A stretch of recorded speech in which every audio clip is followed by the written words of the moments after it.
সংগ্রামী বন্ধুগণ, বাংলাদেশে 100 জন মানুষের মধ্যে 18 জন মানুষ দারিদ্র সীমার নিচে বসবাস করে। অর্থাৎ প্রতিদিন তারা যে আয় করে, সেই আয় দিয়ে দৈনন্দিন জীবনের যে চাহিদা, সেই চাহিদা তারা মেটাতে পারে না। আজকে আপনারা জানেন, বিদ্যুৎ মানুষের জীবনে আজকে একটা মৌলিক চাহিদাতে পরিণত হয়েছে। বিদ্যুৎ ছাড়া যেমন আজকে কল কারখানা চলবে না, বিদ্যুৎ ছাড়া যেমন কোন শিল্প কারখানা চলবে না, ঠিক তেমনি বিদ্যুৎ ছাড়া কোনো মানুষ চলতে পারবে না।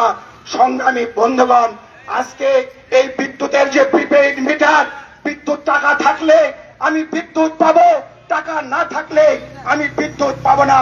এই যে আয়োজন, এই আয়োজন অতীত সরকারগুলো শুরু করেছে। অর্থাৎ মানুষের যে মৌলিক চাহিদা শিক্ষা, সেই শিক্ষাকে আজকে বেসরকারীকরণ করে কোটিপতিদের হাতে তুলে দেওয়া হয়েছে।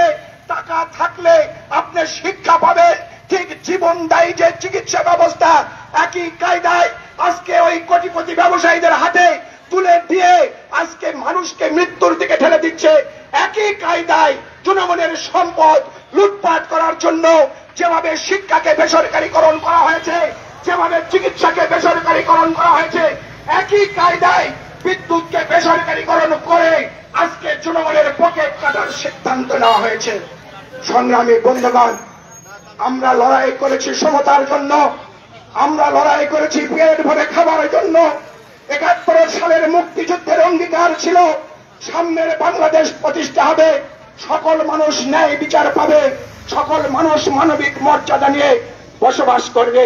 সেই পথ ধরে আমরা 90 অভ্যুত্থান করেছি, সেই পথ ধরে আমরা 24 আগস্ট অভ্যুত্থান করেছি।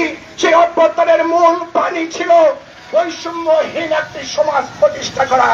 কিন্তু আমরা সমাজের পরতে পরতে বৈষম্য দেখছি, এবং বৈষম্যের যে সূচক কিনি সোহাগ বলে, সেই কিনি সোহাগ আজকে 0.49 পৌঁছে গেছে।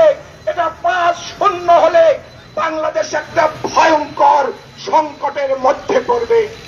সংগ্রামী বন্ধুগণ, তাহলে আজকে এই যে নেস্কো, আজকে প্রিপেইড মিটার, আপনারা জানেন ওই দিল্লিতে যারা 100 ইউনিট বিদ্যুৎ ব্যবহার করে গরিব মানুষ, তাদের বিল দেওয়া হয় না।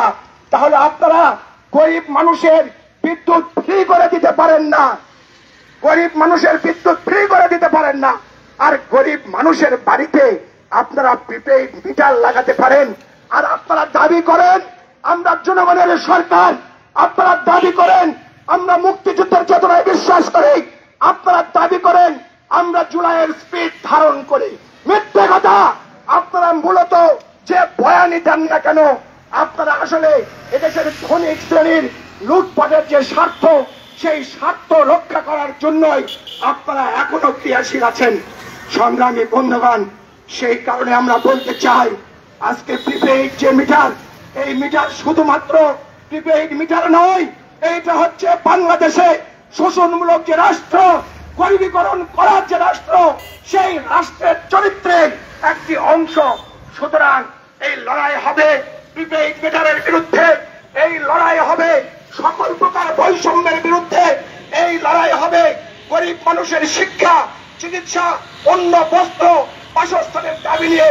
সেই কারণে প্রিপেইড মিটারের আন্দোলনকে ছোট করে দেখার কোনো সুযোগ নেই।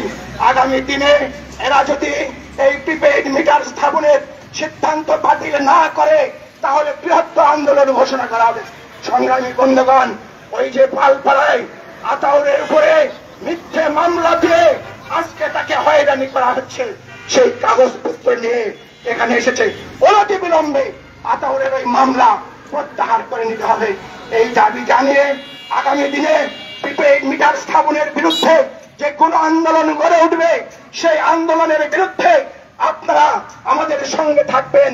আমরা রাজপথে থেকে এই দাবি আদায় না হওয়া পর্যন্ত আমাদের আন্দোলন অব্যাহত থাকবে, সেই আশা ব্যক্ত করে আমি আমার বক্তব্য শেষ করছি। আপনাদের সবাইকে ধন্যবাদ। এই পর্যায়ে এই সভার সভাপতি